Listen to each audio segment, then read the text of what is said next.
हमारे मन में कोई घटा और भाग नहीं होता, सिर्फ जोड़ और गुणा होता है। मैं नकारात्मक विचारों को हटाकर सिर्फ सकारात्मक विचार रखूंगा। आपको शुभकामनाएं, पर ये नहीं हो पाएगा। आपको बस थोड़ा ध्यान देना होगा कि ये काम कैसे करता है। आप देखेंगे कि आप जो हैं और जो आपने इकट्ठा किया है उसमें फर्क है।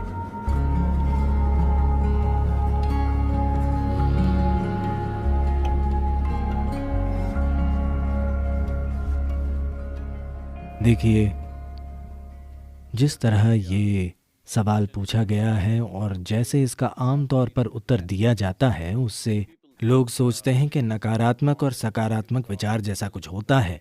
वे नकारात्मक विचारों को हटाकर सिर्फ सकारात्मक विचार रखना चाहते हैं। ऐसे लोगों से मैं बस 10-15 सेकंड का एक प्रयोग करने को कहूँगा। वे ज़बरदस्ती अपने मन से एक विचार हटाएं, जैसे अगले 10 सेकंड तक बंदर के बारे में मत सोचिए। बंदर का विचार न करने की कोशिश करें। आप देखेंगे कि आप बंदरों से भरे हुए हैं। तो मैं कह रहा हूं कि यह आपके मन का स्वभाव है, क्योंकि इस मन में तीनों पेडल रेस बढ़ाने वाले हैं, ब्रेक या क्लच नहीं है। आप जो भी दबाएंगे ये और तेज भागेगा। ऐसे मन के होते हुए नैतिक और धार्मिक शिक्षकों ने सिखाया है कि बुरी चीजों के बारे में मत सोचो। तब से वे हमेशा यही करने लगे। आप मन को ऐसे बिल्कुल नहीं संभाल सकते। इसके लिए आत्मज्ञान जरूरी नहीं है। अगर आप 2 मिनट आंखें बंद करें तो आप जान जाएंगे कि आप इस मन के साथ कोई जबरदस्ती नहीं कर सकते। तो मैं बुरे विचार हटाना चाहता हूं, इस दिशा में कभी मत जाइए, क्योंकि आप जो हटाना चाहेंगे वो आपका गुण बन जाएगा, वो हमेशा हावी रहेगा। तो मुझे क्या करना चाहिए? बात यह है कि मन की बुनियादी प्रक्रिया को समझे बिना, क्योंकि हमारा मन, इंसानी मन, धरती का सबसे जटिल कंप्यूटर है। सभी सुपर कंप्यूटर्स भी इसी से निकले हैं। अब ऐसा है तो क्या ये जरूरी नहीं है कि हम इसके काम करने का तरीका समझें? अगर आप मुझसे पूछें तो इसका एक सरल पहलू ये है कि हमारे मन में कोई घटा और भाग नहीं होता, सिर्फ जोड़ और गुणा होता है। अगर आप इससे कुछ हटाना चाहेंगे तो ये कहेगा एक और। अगर आप बहुत जोर देंगे तो ये कई गुणा हो जाएगा। ऐसे मन में आप अच्छा और बुरा पहचान कर उन्हें हटाने की कोशिश मत कीजिए। सबसे पहले हमें ये समझना होगा This mind of yours, this body of yours is supposed to serve you. कि आपका ये मन और शरीर आपकी सेवा के लिए ही है। आपका जीवन महत्वपूर्ण है। शरीर और मन वे साधन हैं जिन्हें हमारी सेवा करनी चाहिए। अगर आप किसी गाड़ी में बैठें तो उसे वहीं जाना चाहिए जहां आप जाना चाहते हैं। अगर वो अपने हिसाब से चलने लगे तो उसका फायदा क्या है? वो सिर्फ परेशानी होगी। फिलहाल दुर्भाग्य से ज्यादातर मनुष्य इंसानी मन की इस शानदार संभावना को एक परेशानी, एक समस्या की तरह अनुभव कर रहे हैं। ये आपके पास मौजूद सबसे सुंदर चीज है। बस आपको इसके काम करने के तरीके पर थोड़ा ध्यान देना होगा। सबसे पहले यही करना होगा।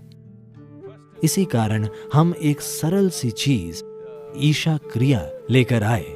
ये आपको आपकी शारीरिक और मानसिक प्रक्रिया से अलग करने के लिए है।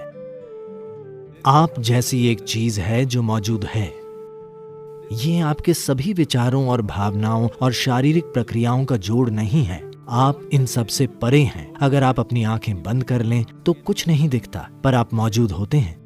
आप अपनी आंखों की खिड़की से बाहर देखते हैं, पर आंखें बंद कर लेने पर आपका अस्तित्व खो नहीं जाता। आपका अस्तित्व तब भी होता है। तो अपने विचारों और भावनाओं से परे भी आप मौजूद हैं। So that you, the life that you are, this has to come into your experience.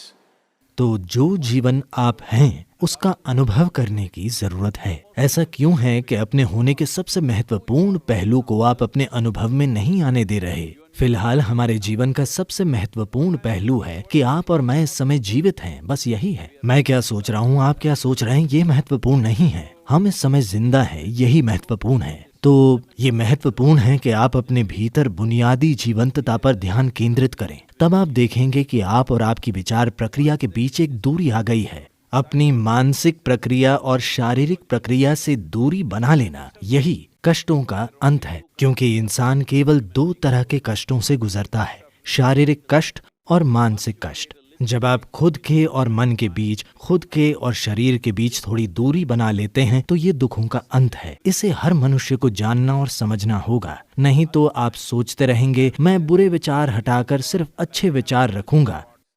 मेरी शुभकामनाएं, पर यह नहीं हो पाएगा। 100% ये काम नहीं करने वाला, क्योंकि कोई विचार हटा नहीं सकता, उन्हें कुछ समय तक टाला जा सकता है। तो जब बुरे विचार आते हैं, आप कहें राम राम, शिव शिव, जो भी आप कहें, पर ये सिर्फ उनसे बचना हुआ, वो चले नहीं जाते। जिस पल आप उन्हें रोकते हैं वे बड़ी ताकत से फिर आएंगे, वरना वे आपके सपनों में वापस आ जाएंगे। तो ये बहुत महत्वपूर्ण है। सबसे पहले आपको समझना होगा कि आपका गुस्सा, नाराजगी, आपका जो डर है, जो भी नकारात्मकता आप पैदा करते हैं, आमतौर पर नाराजगी और गुस्सा हमेशा किसी दूसरे की ओर होते हैं।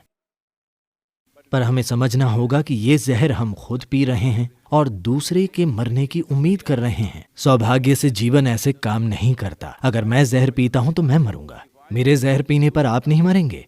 तो हमें यह समझना होगा, जहर से मेरा मतलब है आज आप इसकी जांच करा सकते हैं। फिलहाल आपका खून कैसा है?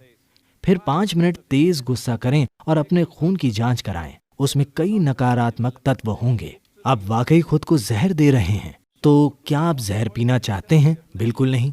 अब मैं क्या करूं? ये सवाल एक तरह की मजबूरी से आ रहा है। कुछ मत कीजिए, बस आराम से बैठिए और बस जीवन प्रक्रिया पर ध्यान दीजिए।